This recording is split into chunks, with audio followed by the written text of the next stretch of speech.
আসসালামু আলাইকুম।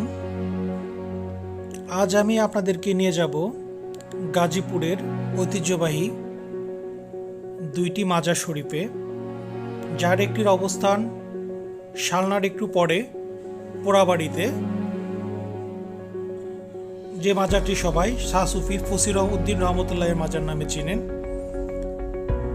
ওখান থেকে আমরা চলে যাব শ্রীপুরের দরগার চালায় অবস্থিত ঐতিহ্যবাহী পাঁচ পীরের মাজারে, আর চেষ্টা করব ওখানকার সব কিছু আপনাদের সামনে তুলে ধরার জন্য। আমাদের সাথে থাকুন। ধন্যবাদ।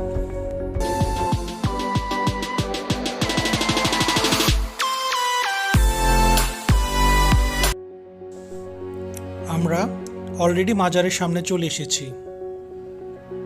এখানে উল্লেখ থাকে যে আমরা আমাদের যাত্রা শুরু করেছিলাম গাজীপুর চৌরাস্তা থেকে, আর ফসিউদ্দিন রহমতুল্লাহের মাজারটি গাজীপুর টু ময়মনসিংহ রোডে শালনা ব্রিজের একটু পরে পোড়াবাড়িতে অবস্থিত। ভিউয়ার্স, আর অপেক্ষা নয়, চলুন মাজারের ভিতরটা একবার ঘুরে দেখা যাক।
আমরা ইতিমধ্যে মাজার শরীফ থেকে বেরিয়ে এসেছি, আর আমরা যাচ্ছি আমাদের পরবর্তী লক্ষ্যস্থল পাঁচ পীরের মাজারের উদ্দেশ্যে। আমরা ইতিমধ্যে হোতাপাড়া বাস স্ট্যান্ড অতিক্রম করছি।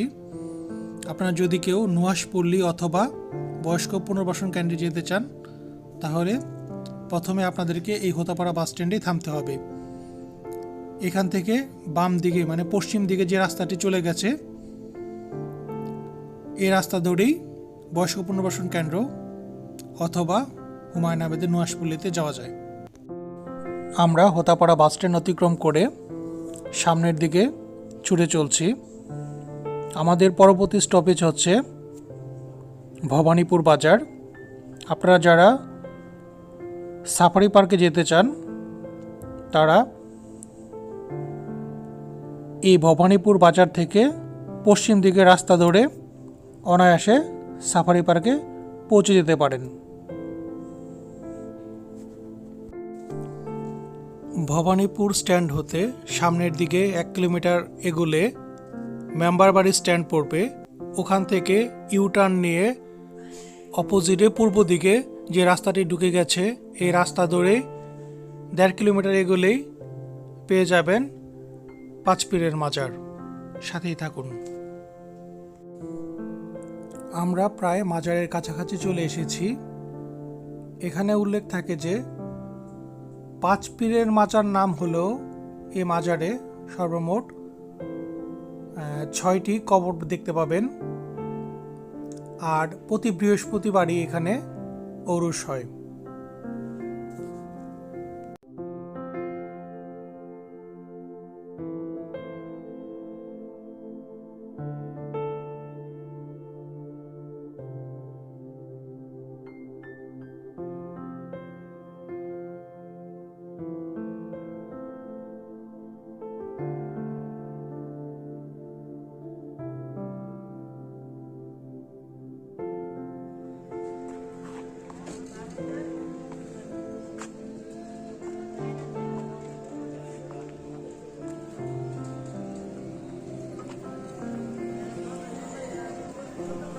আমরা এখন আছি পাঁচ পীরের মাজারে। মাজারটি খুবই সুন্দর গ্রামের মধ্যে অবস্থিত। মাজারের চারপাশে অসংখ্য গজারি গাছ। আর বিশেষ করে লক্ষণীয় মাজারটির নাম পাঁচ পীরের মাজার হলো এখানে সুন্দর করে বাদাই করা 6টি কবর রয়েছে। আপনারা যদি কখনো এখানে আসেন, নিরিবিলি পরিবেশে সময় কাটানোর জন্য এটি হতে পারে একটি উৎকৃষ্ট জায়গা।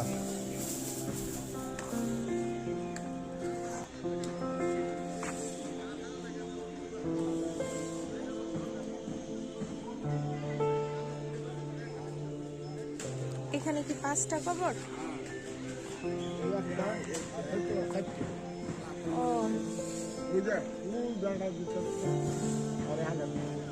এটা একটা না? ও আচ্ছা, বুঝছি। হ্যাঁ হ্যাঁ।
আপনি কি বাউল গান করেন?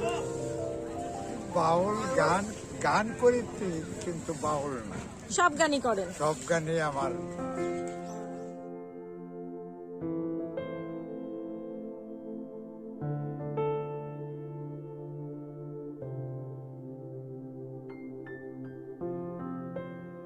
অনুষ্ঠানই ছিল। আমি 2বার গেছি। হ্যাঁ, একটা গান গান তো একটু শুনি।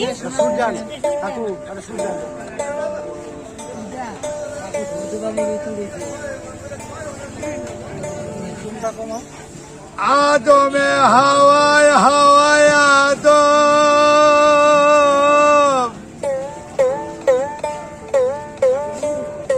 আদমে হাওয়া হাওয়ায় আদম, দমে আদম নিকারে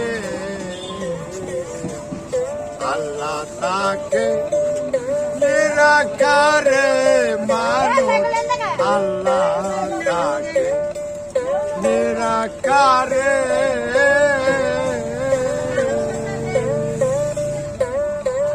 পাঁচ পীর মাজার এলাম নিয়ামতে করে হায় রে পাঁচ পীর মাজার এলাম নিয়ামত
এখানে কি এই যে এই মাজারে এখন যে এই রান্নার আয়োজন করা হচ্ছে এটা কি মাজারের থেকে না লোকজনেরা নিয়ে এসে? লোকজনেরা নিয়ে আসছে। ও মাজার থেকে এরকম কোন আয়োজন করা হ্যাঁ, হয়? মাজার থেকে আয়োজন হয় বছরে একবার? বছরে একবার না, প্রায় প্রায় আয়োজন হয়।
খালি বাকি এই যে তোমার এটা খালি খুললা এটা খুলে খালি বড় লাগতে লাগা দিই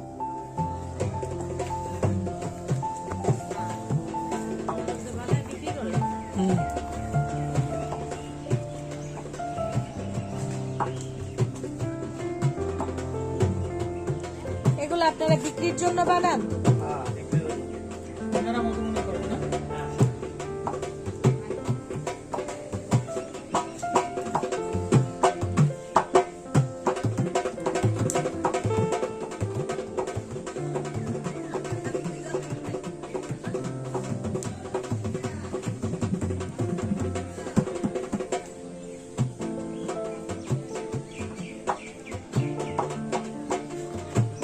সম্পর্কে কি হন আপনারা? বাবা ছেলে? কি হন আপনারা সম্পর্কে? ও আচ্ছা, সেটাই জিজ্ঞেস করলাম। আপনাদের বাড়ি কোথায়? কাছাকাছি? টাঙ্গাইলে না? প্রতি বৃহস্পতিবার এই দোকান খোলেন নাকি? প্রতিদিন খোলা থাকে?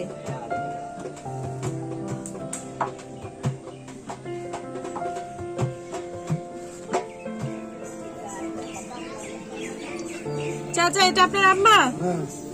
তাই? যাই হোক, আল্লাহ এখনো বাঁচা রাখছেন, সেটাই অনেক কিছু।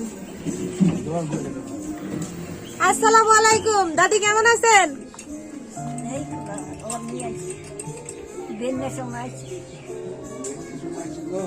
দোকানে না বাসায়? কখন আসছে? উনি শুধু এইটুকুই বলতে পারে, মনে হয় সব ঠিকঠাক বলতে পারে না। না, বয়স কত ওনার চাচা? বয়স কত? 110-15 না?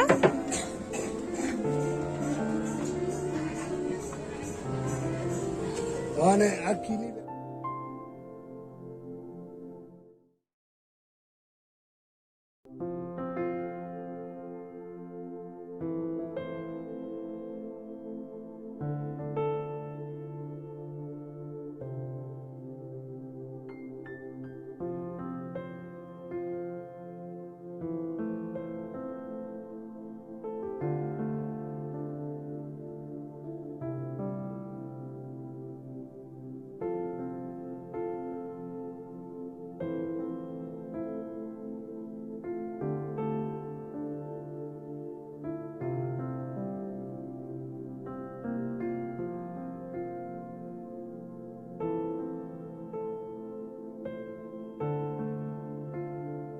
এইখানে থাকবে, এই ঘরটা যেন থাকে।